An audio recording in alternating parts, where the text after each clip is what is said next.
how do we call this episode?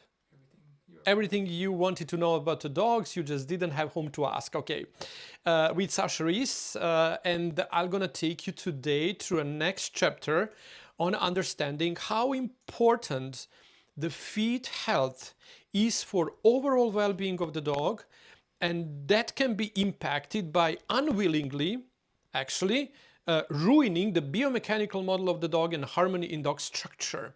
That's already in the 100, like 99% of the time, wouldn't be present because the breeders and breeders are not aware of these rules when breeding the dogs, and in natural selection of the dogs might not always be, if you are not aware about the biomechanical model of the dogs and harmony in the dog structure, then those traits are not meant they're not coming out from the breeding program normally, because that's okay. Let's start the beginning with the story. Why? Where did I learn this? Like back in 2000, I was holding my seminars tour across Russia, and that was my last seminar was in Moscow, and then I was talking about this, how biomechanical model of the dog and harmony. I was impressed by then with the study of the Leonardo da Vinci and all the Renaissance way of understanding the body, and all that, Leonardo's that famous man, and all kind of harmony that was found in horses, in the birds, in humans, was not found in the dogs. And I was thinking, like, oh my God, it would be so great to find a way to incorporate all of these mathematically proven ways of how the nature organizes itself and how the nature creates a unity of different pieces, creating a whole of the dog's body, for example. I said, like, that I was not familiar with the harmony in the dog structure. I said, like, maybe this is something that I would dedicate my life for, because the grooming is very important, because that I was delivering the grooming and handling seminars, and as a groomer and show dog handler, you need to be aware of the things that the judges might want just overlook. My question was how to create a beautiful outline of the dog that will capture any attention, how we make a beauty that doesn't affect the culture and the differences that we have that it's not in a subjective. So when you, with your perception of the world, and me with my perception of the world, we look at the picture and we say, oh my God, it's beautiful. But both of us are coming with a different background. So I was looking for that. I wanted to do the right job, but somewhere there is a hidden mathematically precise rule of how the structure and how the world shaped itself in the forms we see outside. And one of the forms out there in the beautiful world is a form of dog. So, and I was finishing my seminar, and I was approached by the very sincere, humble gentleman, and he said, like, I really enjoyed, I'm following your work for a long time. I really enjoyed your seminar, and you are right. There is no such capital work on a dog's anatomy and structure done as of now, but I must ensure you, and I will save you 65 years of experience, 65 years of dedicated research, and I will help you get what you're looking for. And he presented me, back then, the book was not published yet, he presented me with his script on Russian. He said, I apologize, it's on Russian, but if you put a little more time and effort, you will be able to dive in what's written there. Oh my God. So I was like a baby in the candy shop. Like I was like the something that I was looking for. And here he's handing me like a little script of maybe 200 pages of the written text and the illustrations and the mathematically proven formula of how long is long and how short is short. Finally, what I was looking for. Because oftentimes you will see the breed standard of some breed that the breeders are breeding against, or judges are judging against as well. You will see that you will heard such a terms like a long neck or short neck, or a long back or short back, or high on legs and things like that. But no one actually brings in a definition of how long according to what and short according to what. And that's where I was thinking, like, every single thing must have in a very logical way and place in the body, so the body actually unites itself as a whole. As Leonardo da Vinci would love to say, like, every single part of the whole has intention to be part of the wholeness. And then that was like a very specific and important part of the whole. So in order for you to understand how important the pads play a pivotal role in the health and the body of the dog and biomechanical model of the dog. And then we're going to come to a conclusion how every single thing that we might use, like balms for the paw pads and all kind of shoes and all kind of boots that we want to put on them to prevent them from freezing, might solve a temporarily little problem of the dog experiencing a cold or but I'm gonna also bring your attention to how actually those little problems might be solved, but not taking away attention of, if we solve this problem for my dog and I put a boots on my dog for a couple of minutes, how much impact I'm doing on his hips, on his hocks or knee or shoulder or elbow. How am I actually contributing to ruin the biomechanical model of the dog that down the road affects the well-being long term? And then when the biomechanical model of the dog is actually ruined and impacted by improper care for the foot, by putting on the dogs all kind of things that preventing them from using the foods that they're actually communicating with the world, like with the what? Terrain. With the terrain. Do we have a nicer word? The ground. With the ground, yeah, ground is a nicer word. So with the ground, but actually these little things are holding up entire body. So if you are focusing only on these little portions of the dog's body, you might get in mind that you are actually by doing or not doing whatever we do or don't do for taking care about these little guys, we affect the entire well-being of the dog's body. So what is a biomechanical model and the harmony in the dog structure? Explained by Eugene Yerusalimsky. That was a gentleman I was later telling you become my first very big inspiration. I don't need to tell you that I was already translating the book from Russian to Serbian and using Google Translate and the dictionaries, and I learned a lot of Russian words and sentences during that time. But that also, I was not just learning about the biomechanical, I was studying. I was studied at the ground zero, if I can say so. So later on, he became my inspiration first, then he became my mentor.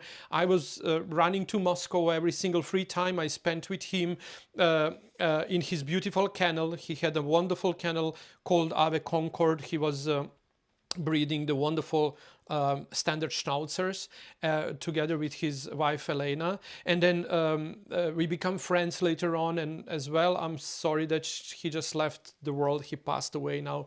I'm trying to bring all of this his work and leave the legacy of his work in the canine world, because this knowledge is not so much known out there, and now I'm trying just to express it wherever I can. And today we gathered here to discuss a little bit just a little tiny little pads, and like, just put some little balm or that, or put some boot there, just prevents them from snow, or put something so they don't freeze, while I'm actually creating a possibility to destroy the entire movement of the proper biomechanical model of the dog. and the biomechanical model of the dog, what the heck that is. What is a biomechanical dog and what is the harmony in dog structure? So the biomechanical model of the dog is actually explained in the 7 postulates. So those are 7 formulations within the dog's body that need to be present in order for dog's body to be perfectly sound, perfectly healthy, by not overusing, but how is it, not producing and not needed more energy to thrive in average daily works, like everyday job, like, you know, moving, running, standing, sitting, laying down. So all of that is affected by how the bones are put together, or how, in which way the bones are put together, or in which ways the bones are not put together. So the dog's body always is looking for the adjustments that will on the end bring the body as closest as possible to a biomechanical model that I'm gonna just touch a little bit, you know, little foundations about that. And the more of that you can learn in our ongoing online program, that you can, you know, I think we put the link in the description of this video, or in the comments, Vedran can put it. So you can go there and you can see that program is moderated by me, but the lectures you will have in that program are actually the lectures of the late Dr. Eugene Yerusalimsky that we recorded. One of his many,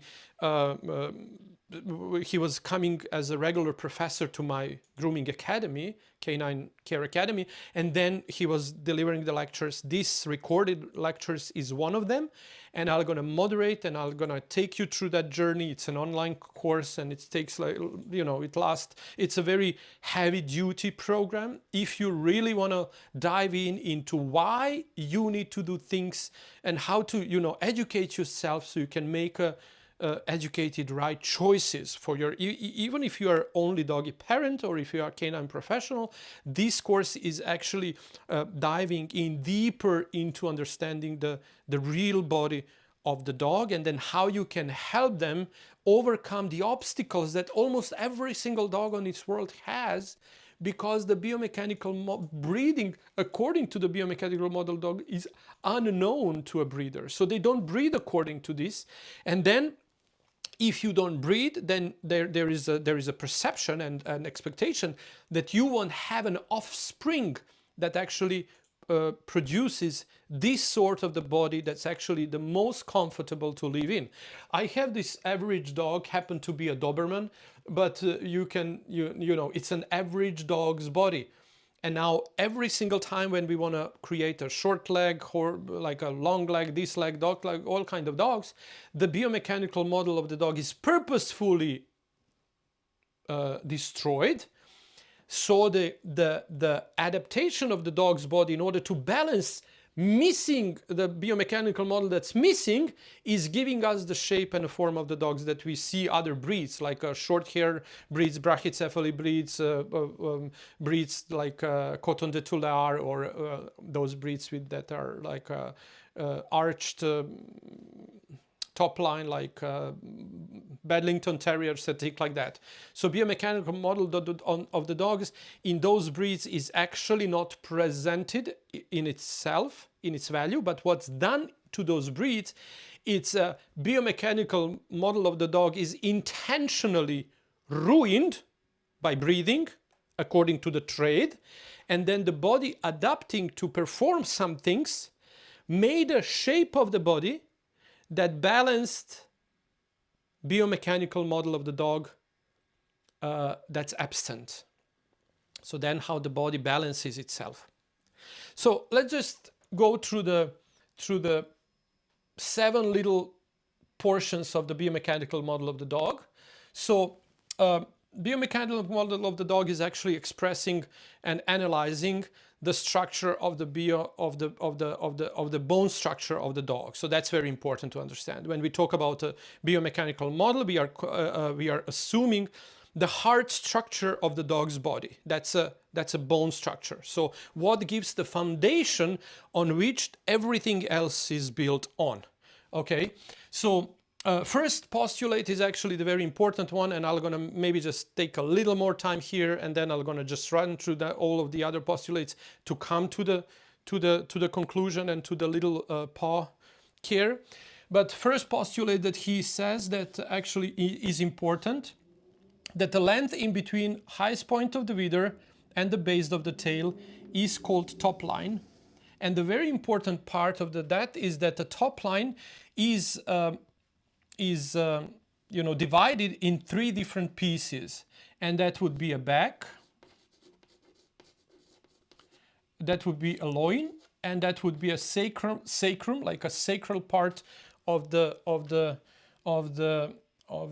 croup, okay, like a part of the spine. Okay, so but what's important, it's not only that these are the portions of the top line, but there is very big importance of proportions in which these parts correlate. So there is a first postulate that he calls postulate 211, in which says that the back is the longest part of the top line and makes 50% of its length. So there is a question, if the dog top line from the highest point of the shoulder to the base of the tail is 20 inches, how long should be a back of that dog? And the answer is 10 inches.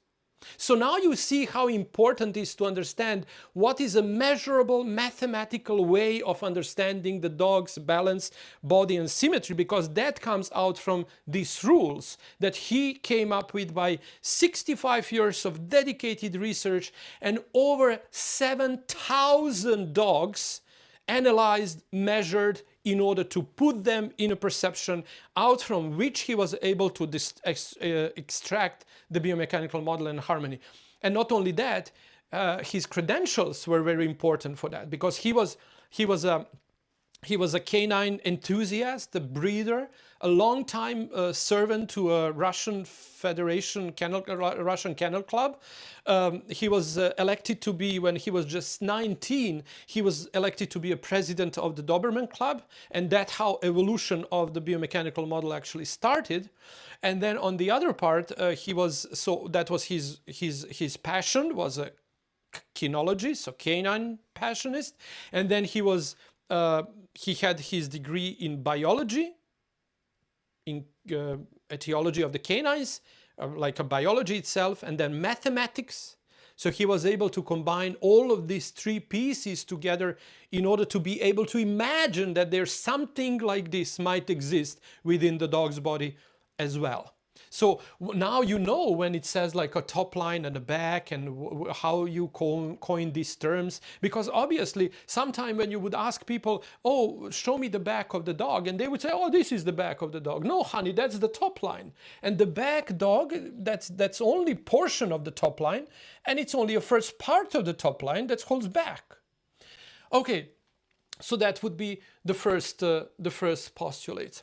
Then we have like a, okay, like let's so see, here is like a skull, and then here is the spine, and then here is this spine, and then we have the scapula, we have a humerus, we have these guys, then on the other side we have this one, we have pelvis, we have a femur, and we have the knee, the elbow, knee.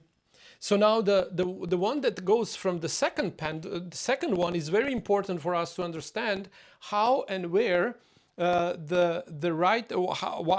and where the dog's energy is actually preserved for the movement and for when dog stays, or where is lost. And that's actually a very important portion of to know here, is that the scapula and the humerus, they should be like accordingly. I just wrote here like it was not the best picture, but you know, they should be of equal length. Maybe they would be if I would put this one here, but they also, oh, I guess like this is not where I should. I think like this guy should go a little higher. Okay, my angle is not good. I have it here, so it go like this and like this. So now this is better. But what's important here to know is that here we would like perfectly to have like a 90-degree angle. But you would see more and more and more breed standards would change to express like what's out there in the real world. And out there in the real world, oh, more and more and more and more and dogs are with the open shoulder blade, with the open angle, and the entire shoulder blade like set off in much higher angle than the 90 degree. But this is how it should be perfectly. And if you don't breed, if the breeders are not breeding to this characteristic, it tends to disappear from the line, and maybe just disappeared from the puppy that you have. It's not present. So if it's not present, means that entire body is looking to find a way to build on and compromise its health and not health, compromise its well-being by fixing this problem. Why this problem is very important? Because the postulate number 2 talks about, oh, I didn't write it again, it's not good. Vedrane, it's not good. This one is not good. It should go like so this pendulum angle, it says like it should go like this, and then this one should go like this, almost is. And then when this guy goes down, okay, this one should be here, so this is now 2 1 1. And now what the heck now is this? So he said, you know what this is actually? When you have this dog's body, when it's sound dog's body, then the entire dog's body moves as it would be like a little pendulum, like a little how you call this? Pendulum, like moving within this range, with his front and back legs just doing very easily. Like, for example, what I'm doing here is, this is the tip of where I'm holding entire these dogs, and now from here the dog's body moves like that, in order to preserve its energy. And that's where the dog's body preserves its energy, completely holding it very tight. Because why this is important? Why this is important line? Because the force of the gravity at this point of the dog's body is the most of its strength, pulling the entire body down according to the force of gravity. So when all 4 feet got up, and if the feet wouldn't meet, you remember that, you know, when the dogs moves, they land one front and back feet in one certain point. That point should be under, and it's always under the most stressful point, where the force of the gravity impacts the stability of the spine. And if those legs wouldn't land at this point, because of the heaviness of the dog's body, the spine would crack. So that's how perfect this machine is. Everything is predetermined. Every movement, every single bone and the position of the bone has its reason. And the placement of the bone is of the most important for overall dog's well-being and longevity. So let's just move through the other ones. As I said last time, then the point of shoulder and point of rump should be leveled in one line. Point of elbow and point of knee should be leveled in one line. Shoulder would be under the elbow, and then knee should be under this highest point of the pelvis, like, I don't know how to call this one, but I don't know, like, okay, on the end of, in between, like knee should be under the beginning of the croup or the sacrum, on the end of the loin, whatever. And then the highest point of the point of rump should be under the front of the paw should be under the point of rump. So all of these perception of how the dog is actually to be built perfectly should be something that the breeder should judge, and the judges first should judge unprecedentedly, but the most importantly, the breeders now I'm bringing in the judges, like I'm talking to the audience that's like highly canine experience. But if you happen to listening me from that angle, yeah, this is a judge's responsibility to know things like this so they can avoid the bitches and the dogs that might fit best to carry this characteristic forward. But most importantly, the breeding program that impacts this biomechanical model of the dog has the well-being of the dog's body first in mind, rather than creating a nice dog of the breed. Because you cannot have a nice English Cocker Spaniel or a nice Poodle or a nice Bedlington or a nice Doberman if you have a nice dog first. So every dog is a dog and then it's a breed. Like every human is a human first, but then it's a race. Then it's a African American, it's a black skin, it's a white skin, it's the red skin. So first we are humans and then we are races. And then as well with the dogs are first, there is a first the dogs and then there are races or the breeds of the dogs. So all of that counts very importantly when we are assuring that the biomechanical model of the dog is present. But now we need to know that because no one knows about it and it's not hidden secret, it's just maybe while you are listening all of this, if you are still here, you are asking why I'm listening all of this and what this has to do. So it might be oftentimes the people are not interested in it because it's maybe boring, because no one liked the mathematics when we were going to the classes, everyone was Johnny's array. When you go through the program on the end, like a test you take, is like a lot of questions. For example, if the scapula is long 15 inches, how long is a sacrum? If the depth of the dog's body is 10 inches, how long is a front leg? Or if the sacrum length is 5 inches, how long is a dog's neck? So all of those things are combined because out of every single formula of this, you can count length of any dog's part to precision. So when you know how complicated and how difficult is to first develop by breeding this kind of model, then preserving it by the proper maintaining of the dog's body, diet, weight. And finally, we come to the topic of our night, pads and paws. So we were talking last time, if the length of the nails is too much, does affect every single point of this, what try to stay intact. And every single length of the nail might help your dog ruin, probably already ruined, biomechanical model of the dog because it's not present, and it's not present because the breeders didn't know it should be present. So I just to refresh memory, I learned about how important length of the nails is to the whole picture of the dog's body from the ancient Japanese breeders, a breeder secret that was revealed to me by my mentor and friend and very big inspiration, one of the greatest breeders of the toy poodles in Japan, Mr. Toshi of the Smash Kennel. And he told me, like, if you keep your dog length short, then they're gonna be using their pads to stay on the foot and to use them to balance.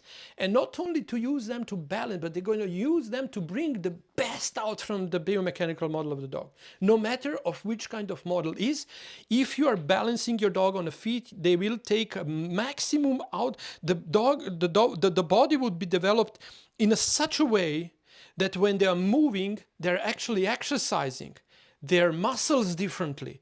Because every single step counts to which kind of muscles your dog gonna have. Because as they move, regardless which kind of biomechanical model and harmony of the dogs they have, because they are already bred into that cannot be changed.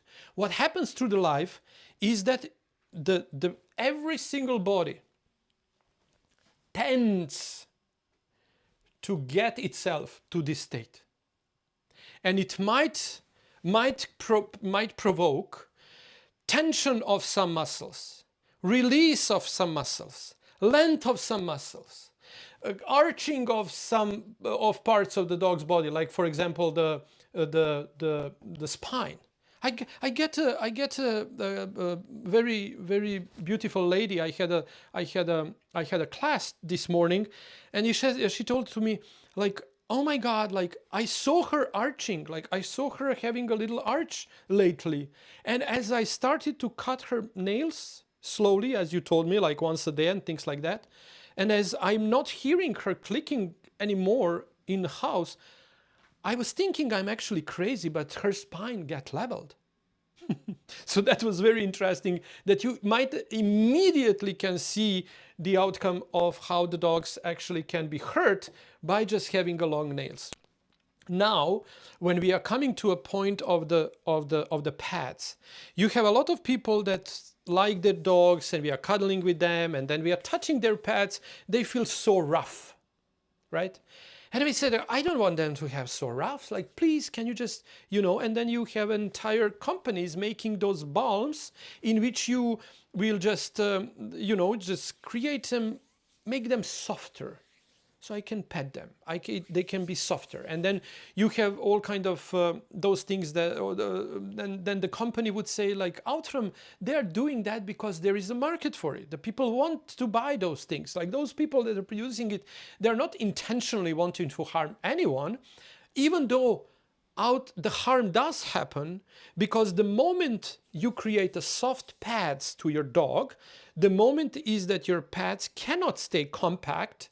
They kind of like much easier to step on.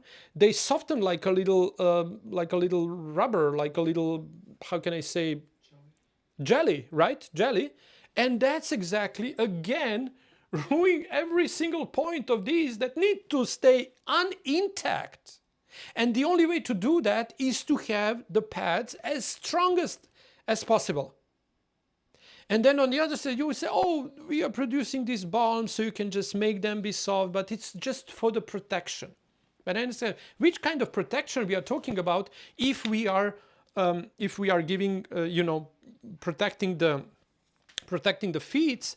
Because when you go outside and then there is a snow, and then you come home and there is all this salt that's put in urban settings and things like that. But then when you go out and you take these little beautiful soft pads on all of those things that the dogs cannot kind of protect themselves anymore from, you have a lot of possible injuries coming out from that. The more strong pads you have, the more quality ways of movement you'll have, but most importantly, the more your dog will be able to preserve the biomechanical model of the dog intact as much as possible. As much as their breathing level of breathing, whatever is there as a foundation of the dog's body and structure, will allow that dog body to cope with. But then how can you use, and they said, oh, it's not for the pads, it's for the nose. But then I do understand kind of that you want to, put something on the dog's nose in order to make it softer. But then try to think about, and then all of these balms come with some scents. Some of them we cannot even feel, or some of them we can feel. But then I'm asking you to reconsider thinking about, what are you putting on your dog's nose if we know that the dog's nose is now, according to the source, 222,000 times more sensitive than a human smell. So if I take this balm and I sense it and I don't smell anything, that doesn't mean that the dogs won't be able to smell what's inside, to digest it down to the most amazing little portion of what's inside that balm, because the dog nose is like so much times more sensitive than the humans. I don't disagree that we need to find a way, if needed, for the dogs to take away that very strong nose, you know, sometimes they might even hurt of how dry they are, because the dogs during being sick dehydrate a lot, and then their nose dries as well, and then when it dries it starts to scratch and also crack a lot of the times. That oftentimes happens to the feet as well. But holding a dog's body hydrated, well prepared, good electrolyte diet, supplementation might and can help us develop a nice structure of the dog's pads. So also very important thing is every single one of you can take a look at the pads of your dogs next time you're sitting next to them, and you will see that they're the imprints inside every single paw. Some portions of the dog's pads are used more than the others. You will see that some pads and some pads would be some portions of the pads will be overused. The dog is just standing more on 2 feet than on the rest of the leg. Why? Because it tries to balance the entire biomechanical model. And as I said in my story, how did I learn that how important this roughness of the pads are, is that you need to think about how did I learn that story is what through my dog Rooney. That was my Doberman that I loved dearly, and that was a dog that I saved while I was practicing the veterinarian clinic when I was young, like I was maybe 16, 17 years. I was going to the vet clinic to volunteer, and then there was a gentleman bringing the dog to put it down, little puppy, like it was maybe 4 or 5 weeks old. And I didn't ask nothing, I just did my job. So I start to razor his pad, so I can find the vein in order to put the euthanasia, like a lethal injection to him. And as I was doing so, the puppy was sitting there and he just looked me like that in my eyes. And I said, my God, I can kill you. I cannot kill you now here. We need to do something. I said, like, why do you want to put this dog down? And then he said, like, I can't deal with that because he had like 10 little mates that he's born together with. And his mom, every single one of them is attacking him. And they're attacking him because he doesn't have two fingers or two, how you call it? Paws. No, he has a paws, but he didn't have the 2 fingers on his last right foot. So because when he was the first puppy to came out, and then the veterinarian was trying to pulling it out, and then with that I don't know how you call now that whatever they're using to pull the things, he catched his little toenails, his little fingers, and he pulled them out. So my Doberman has these 2 fingers only. And when I was taking him in a walk, I was thinking then, because I was thinking that I should actually care for this paw much more. So I was, putting all kind of oils. I was massaging it. I was kind of trying to be good soldier to keeping his paw as much as healthy as possible. And then I was suddenly seeing how every single time he moves around, he got blood on that feet. And then I was taking that, I consider that that's because it's injured and he's trying to find his way and he was growing up. But then as sometime I would go somewhere for my school or for some trip, and then my father and my mother would care for him, and when I would came back and I would play with him, he would be completely okay without any bleeding. Then I would again starting to work on his pads, so I was kind of nourishing his pads. The next thing I know, he again started bleeding. And I was thinking about, oh my God, more rough that paw is, much safer would be for the dog to be protected from everything. And I just left it like that. So in around a year from that, when I stopped doing anything with that pad, that pad on itself grew. He was actually able to step on the pad completely, almost without using his 2 toes as well. So this, whatever was there, it was just growing into this ginormous, very rough and raw part of the skin that was actually making him much happier.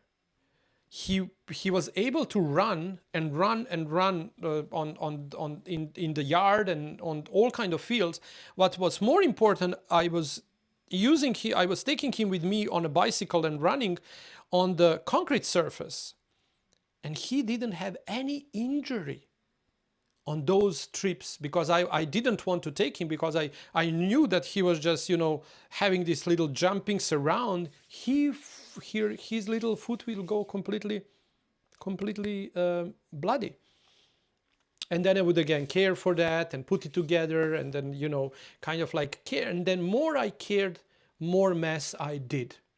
And now, from this perspective, telling the Rooney story, how that's important for the biomechanical model preservation of the health and longevity of the dog, regardless if you find it boring, this kind of entire live tonight that we had. I think that all of these informations are very valuable, and if you can force yourself to listen to this live 2-3 times, maybe if it was boring to catch entire live at once, you will have an understanding of how it's important to let the dog be a dog. I understand that our environment changed, and that we are not living in the environment that we lived like 5, 10, 20, 50, 100 years ago. The life changed rapidly. Urban settings and quality in urban lives, or actually not quality in urban life setting, change almost over month by month. And we need to keep adapting to that.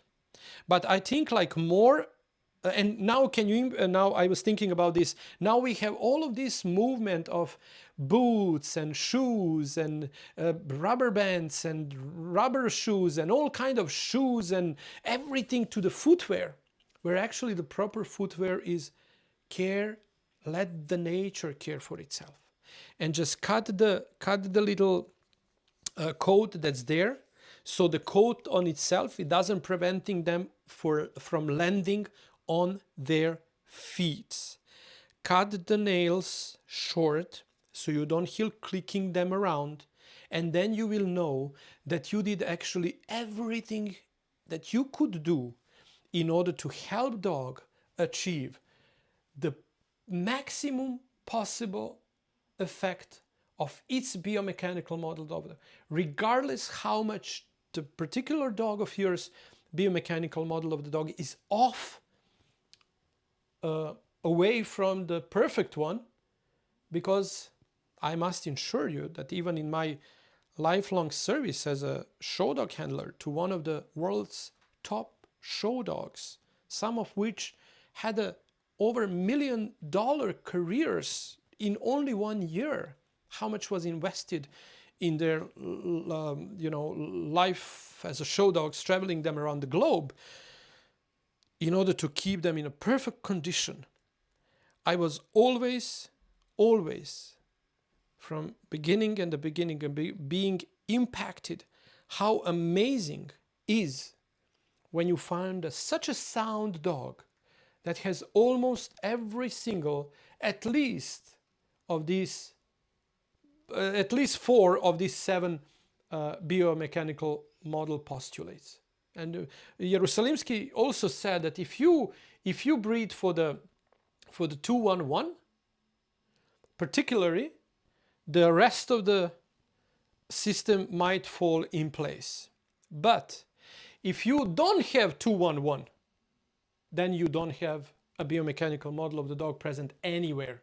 So that's how important ratio in between. And I don't know, do you remember this dog from the beginning of the store of the picture before? Can you give me some other color?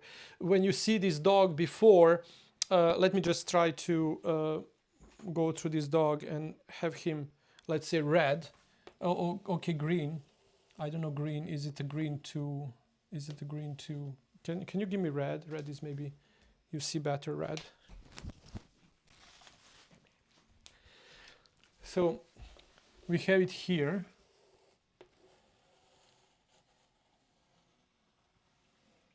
So you see, this is the dog's outline. What I want to tell you here is that this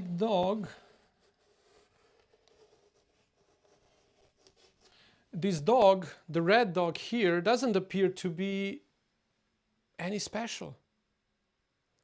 And that's where the beauty of the soundness comes from the moderation.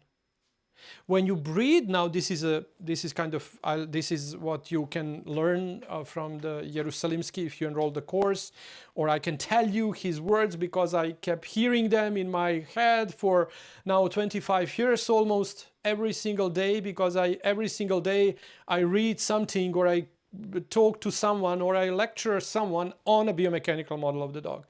So the perfect soundness in every single breed is achieved by moderation in everything. If you look for the sound dog, when you put sound dog together, you're gonna see just enough of back angulation, just perfect angulated in front, just perfect top line, and all of that gonna give you that soundness that bring energy and focuses energy of the dogs together, giving the viewer a beautiful impression about that specimen, about that particular dog. But most importantly, give peaceful, harmonious, and stress-free and pain-free life to a dog itself. So I hope you enjoy this week again, trying to get over again biomechanical model of the dog, postulates. In the course we are going much deeper in understanding about proportions, about not only these eight postulates within the biomechanical model of the dog. We also go through the 7 postulates, and then we go also through the 8 proportions that are combining together so-called golden ratio, golden section, harmony in the dog's structure. So I wish you a wonderful week ahead. Until next Thursday in another episode, everything you wanted to know about the dogs you just didn't have whom to ask with Sasha Rees. I welcome you, and I can't wait for another Thursday, 7 p.m. Eastern time. I give you a big hug and wish you all the well.